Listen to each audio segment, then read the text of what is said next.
విప్పయుత్త పచ్చయ గురించే క్లుప్తంగా తెలుసుకుందాం. అసలు మన మనసుకి, మన శరీరానికి మధ్య ఉన్న సంబంధం ఏంటి అని ఎప్పుడైనా ఆలోచించారా? అవి ఎప్పుడూ కలిసే ఉంటాయి, కరెక్టే.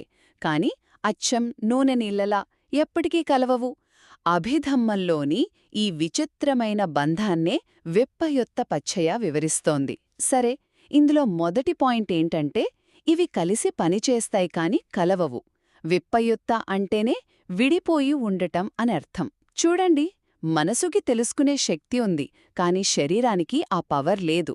అయినా సరే ఒకదానికొకటి హెల్ప్ చేసుకుంటాయి. అచ్చం తామరాకు మీద నీటి బొట్టులాగా అనమాట. అంటుకోవు, కాని కలిసే ఉంటాయి. ఇక రెండో విషయం, ఈ ఐడియాని అర్థం చేసుకోవడానికి ఒక సూపర్ స్టోరీ ఉంది. అదే గుడ్డివాడు కుంటివాడి కథ. అడవిలో మంటలొచ్చినప్పుడు తెలివైన గుడ్డివాడు, అంటే మన మనస్సు, దారి చూపిస్తుంటే బలమున్న కుంటివాడు, అంటే మన శరీరం, అతన్ని మోస్తూ నడుస్తాడు. చూశారా, ఇద్దరూ ఒకరికొకరు సాయం చేసుకుని బయటపడతారు. దీని అర్థం, మనలో నేను అని ఒక సింగిల్ పర్సన్ లేడు.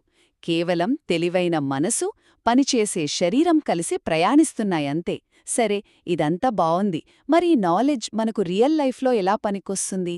సింపుల్. ఇది మన అహంకారాన్ని తగ్గించడానికి చాలా హెల్ప్ చేస్తుంది. మీకు కోపమొచ్చినప్పుడు నాకు కోపమొచ్చింది అని అనుకోకుండా, ఓకే, శరీరంలో వేడి పుట్టింది, మనసులో ఒక ఆలోచన వచ్చింది అని విడదీసి చూడండి.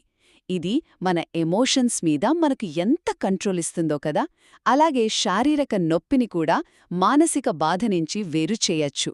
సో సింపుల్గా చెప్పాలంటే, విప్పయుత్త పచ్చయ మనసుని, శరీరాన్ని వేర్వేరు పార్ట్నర్స్గా చూడాలని నేర్పుతోంది. ఇది మన జీవితంలో చాలా స్పష్టతని ఇస్తుంది.